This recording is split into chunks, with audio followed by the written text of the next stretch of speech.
Hey everybody, it's the Black Powder Beginner. Welcome to another episode of Percussion Discussions. And even though I'm at the table, this is actually Range Day 10. So, I have made it to the 10th Range Day, and I have been doing a lot of stuff with not only in my personal life, but of course in the Black Powder world. And I just wanted to share with you a few things before we made it to the range. What I have in front of me right now is a Homecast projectile. Now, of course, you've seen me cast the lead bullets, you've seen me make paper cartridges, all of that good stuff. But I have been experimenting with different lead, types of lead, different lead in general. And I want you guys to take a look at this. Because it's a little bit different than what I am accustomed to, and a little bit different from what you're used to seeing when you see a projectile that I have cast. So we're going to start there. And then, if you read the title, which of course you did, Sights, Sights, Sights. I wanted to change the sights on some of my rifles for a while. I didn't know what to get. I've been looking, researching, and watching and reading different things. And I have two rifles that I have changed the sights on. And Range Day 10 is all about how those sights work, how I feel when I'm using them, and what kind of results can I get. But before we get to the range day, before we get to sights alone, let me just tell you this. This is going to be a bit long video, a bit of a long video. So get your coffee together, get your breakfast, buckle up, and we'll have a little bit of fun. Okay, so everybody, so we're here at the table. Real quick, before we get to the range, I wanted to show you what I'll be shooting. I'll be shooting these 50 caliber Lee real bullets, and I just wanted to show you a couple of changes that I made, a little bit of experimentation. If you saw my last um, video, you'll see that I was fooling with the 54 caliber Lee real bullets right here, and I tested the hardness. So this bullet came out to be a hardness of 5, a Brindle hardness of 5. Now I casted some new bullets, these here, and I did a little something different. So this here is a 1 pound lead ingot, but it's hard lead. It is the it has wheel weights, antimony, and tin in an unknown ratio, and it said that the Brindle hardness is 15. Of course, these are the 1 pound pure lead ingots, and these I also bought. Um, they were advertised as pure lead, but as you can see, they look a bit rough. So when I casted these bullets, I noticed that they are, and if you're seeing what I'm seeing, I'll try to get a good shot of it. But these are the 54 with pure lead. These are the 50s with this lead mixture, and these are 58s that I cast along with it, just because I thought the mold was too hot, and that's why I was getting this frosty look to it. But all of them have a frosty look to them. Some a little bit more than others, but they're all frosty compared to the 54s, which are this lead right here and this lead alone. So with that being said, I'll tell you what I did. I put 4 ingots of the hard lead. I had 2 ingots already in the melting pot. I added one more, and then I added like 2 or 3 of these little pieces. And of course, it melted all together, and this is what I got. I checked the hardness, and the hardness was 6, which kind of surprised me, which is something that I also was experimenting with, which is, well, that's what I was actually trying to do, was experiment with the hardness, seeing if I can increase the hardness without adding antimony or tin on my own, and just adding lead ingots that were hard already, and seeing if it changed the hardness. Now, I boosted the hardness by 1, but I can tell that this is hard because I scratch it,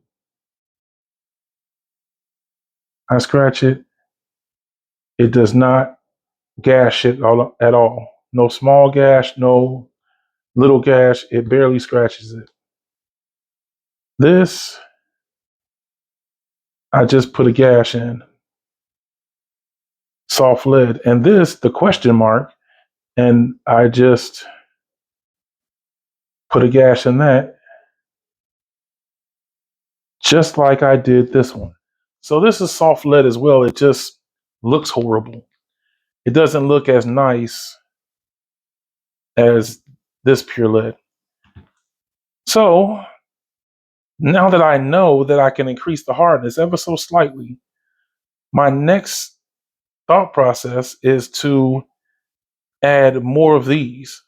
So I'm going to say there's already about 2 ingots worth of this mixture together. I think I'm going to add 5 of the hard lead, and maybe 1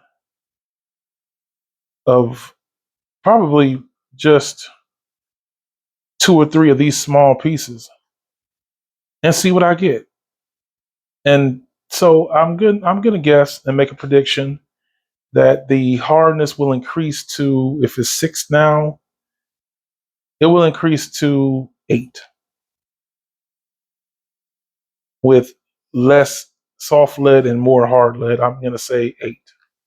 So stay tuned for that video. We'll see if my prediction is right. And so with that being said, that is what I'll be shooting. I'll be shooting the 50 caliber paper cartridges made with, something a little bit different. Something a little bit different. Of course, if you watched any of my videos, you know that I am the paper cartridge king, and I use this nitrated coffee filter paper, brown coffee filter paper. No, no, no, this is not white coffee filter paper. This is mulberry rice paper. If you look at it, it has fibers. And so I've never seen I don't know what I was thinking about when I inquired about this through Gemini, through the AI, but I haven't seen many people using this stuff. And I came across something that said that you can use rice paper. So I looked and looked and saw some on Amazon. It's not hard to find, but this is mulberry, which is what people use for, if you're going for art. It's really used for art. So you can draw on this, and it's tough stuff, but the feel of it has changed since I nitrated it. At first, it felt more like felt, kind of like a linenish feeling. Once I nitrated it and let it dry, it has turned into more of a paper type of feel. But you can see that there are strands of fiber strands showing. So I have made some paper cartridges out of this paper and out of my regular coffee filter paper. And we're going to see a day of experiments. We're going to see how they shoot. Oh my God. And as you can see, if you can see, saltpeter everywhere. So let me, after pulling this out, let me sit this to the side, get this all cleaned up, and we'll move on to the main event, which, well, let's introduce the stars of the show, and then we'll get to the range. But just give me a second, I'll be right back.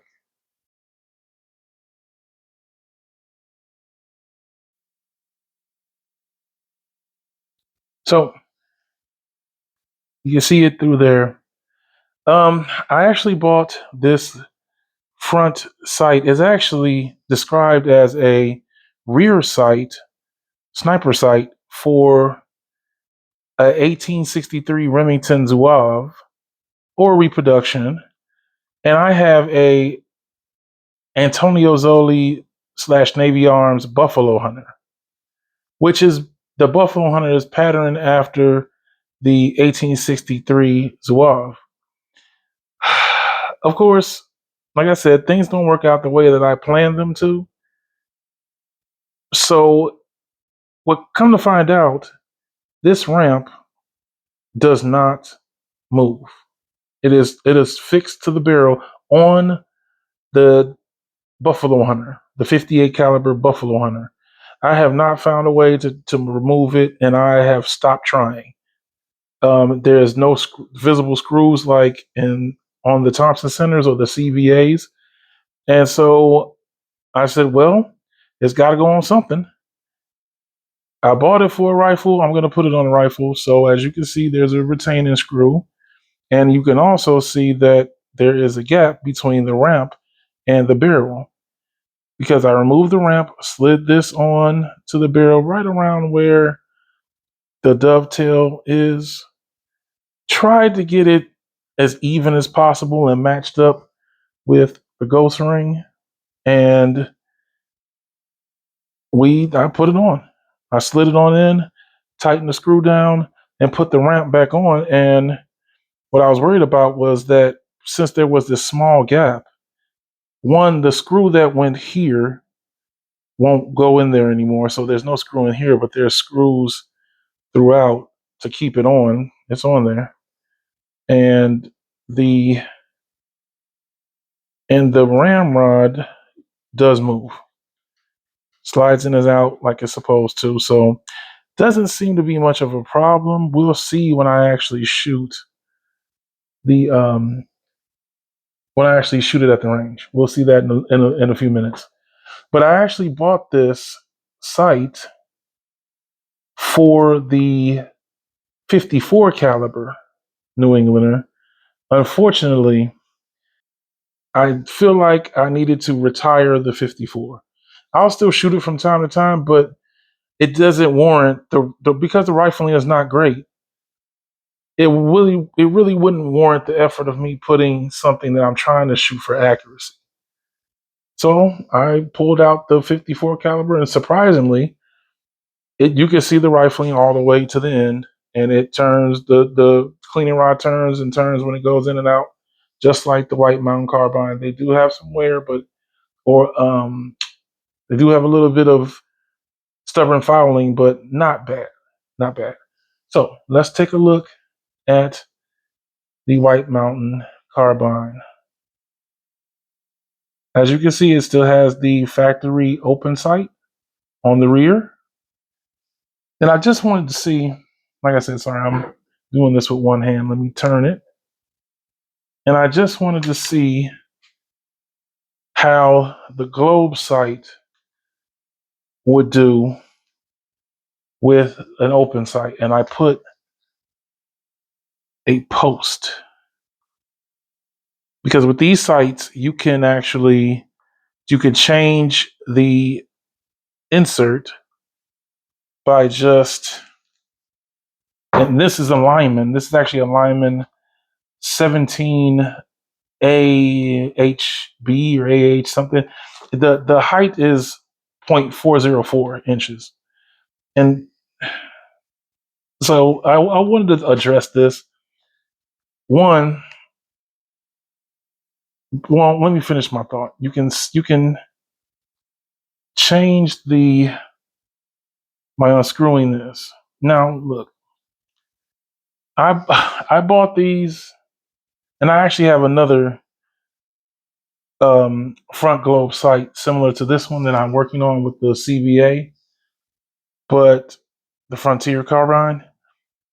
But this is the first one that I installed, and I know that you can see it is mangled. I mangled it getting it into the dovetail because it was too big to fit in the dovetail of this rifle.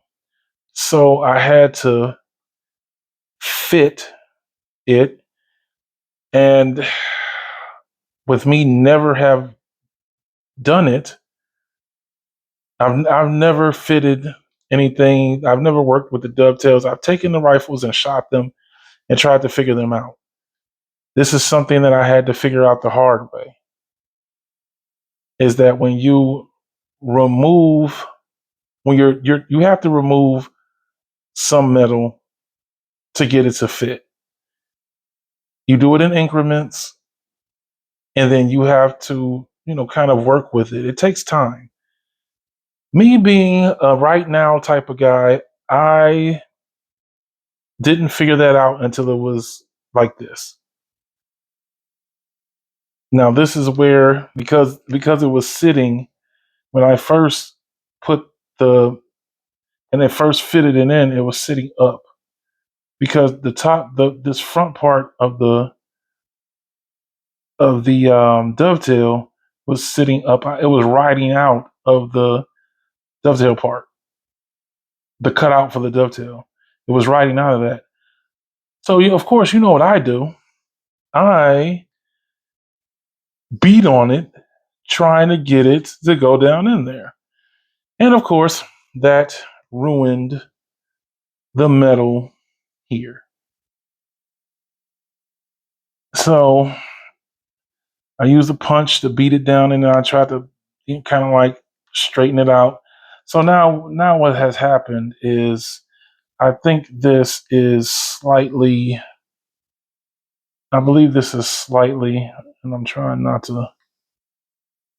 Yeah, yeah, like you can't unscrew this. It's I can, but I have to take a pair of pliers or something or other to get it out of there. So, you live and you learn. So as I work, that's why I haven't pulled out the CVA, is because I'm taking my time to fit the new globe sight. But it is in there. The reticle is in there. The post is in there, and it fits well behind this type of sight. Now I had to move the sight off of center a little bit, and I actually had to raise the ramp just a little bit, but it does match up. When I look through this rear sight, the the top of the post where the small dot is, it is sitting right in here, sitting right in there. So I suppose that's centered like it's supposed to be. So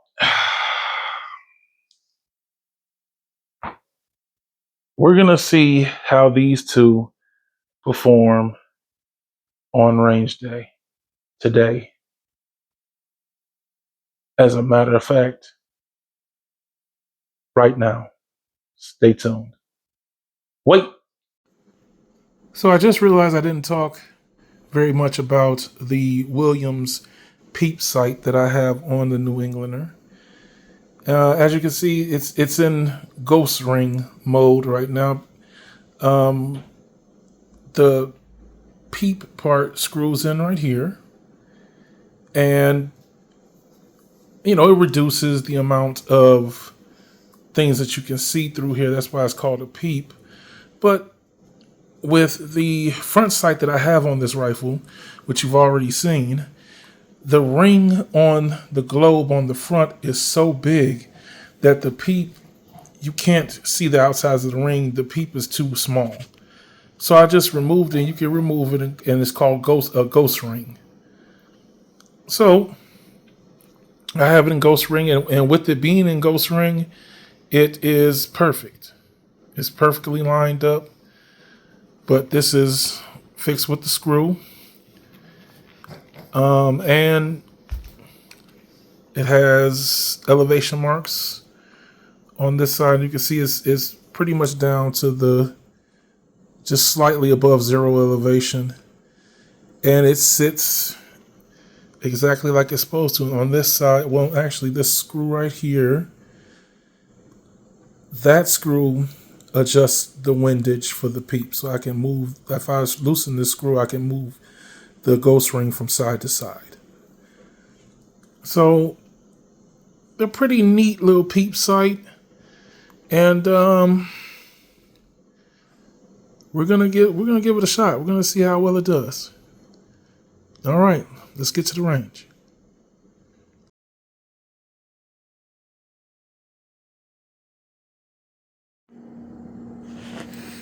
Well, here we are back at the table, and unfortunately, range day 10 did not happen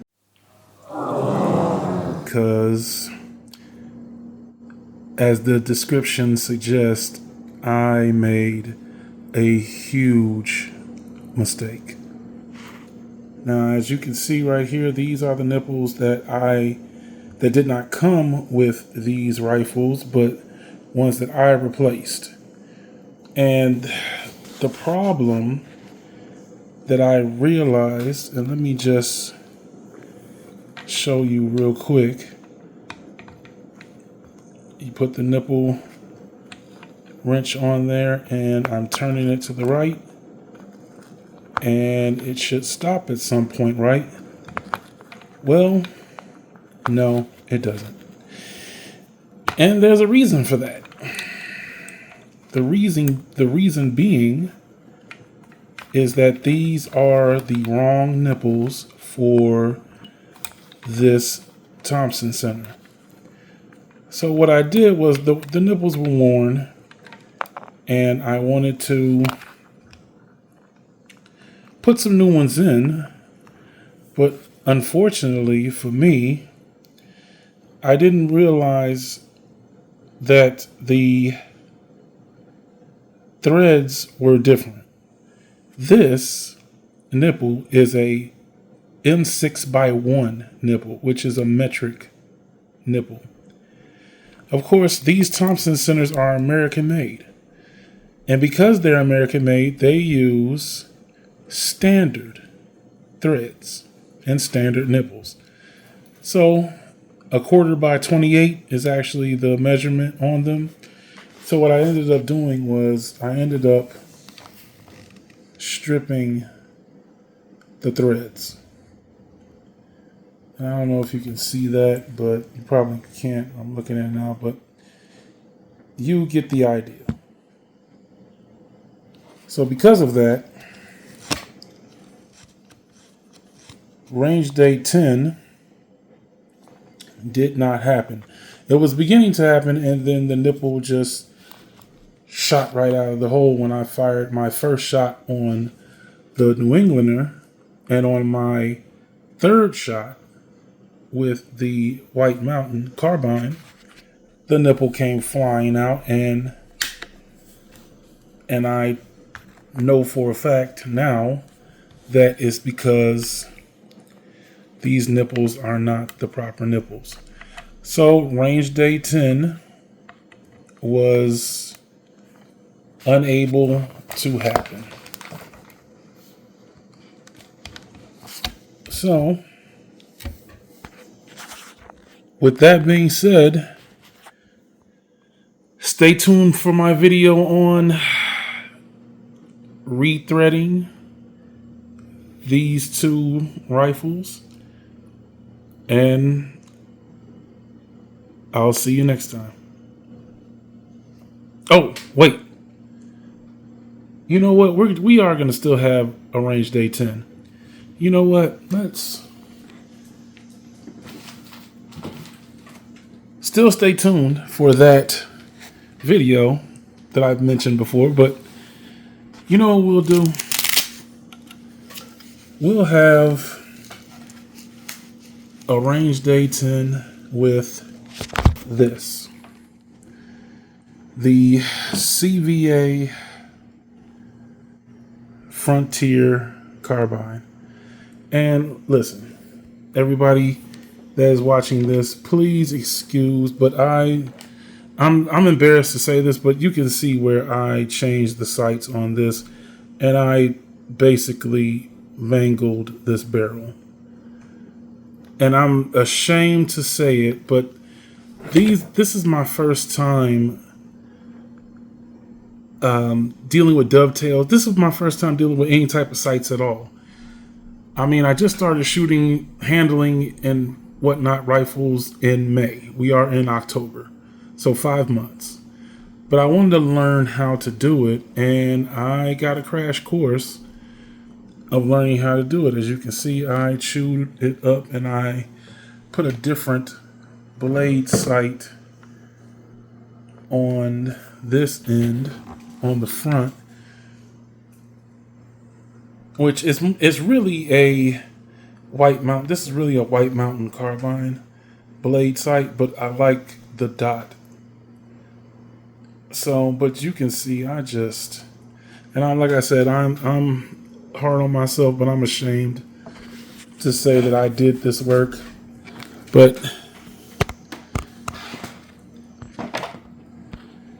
if you take a look down the barrel, the ring sight is slightly kicked over.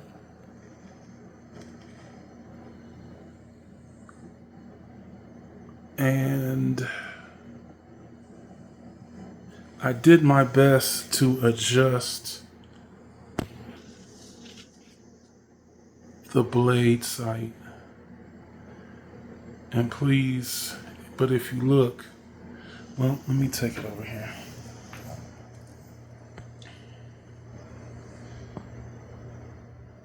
If you it's hard to see, but it's slightly kicked over. So so basically, they are kicked over together. So they end up, kind of ending up in the right spot. And we'll see how it shoots for range day 10. But this is Old Faithful right here. I call it Old Faithful. I haven't had it for that long, but this one is a good shooter, the CVA. And so we're going to be shooting something for range 10. It just won't be these. It will be this one here. And this, just so you know, the CVA is made in Spain. And if you know anything about the world and numbers when it comes to the world, Spain is on the metric system. And so the M6x1 nipple does work in the CVA. Doesn't work in the Thompson Center. No. But it does work in the CVA. So stay tuned for part 2 of this video, which will be me and the CVA out on the range. See you later.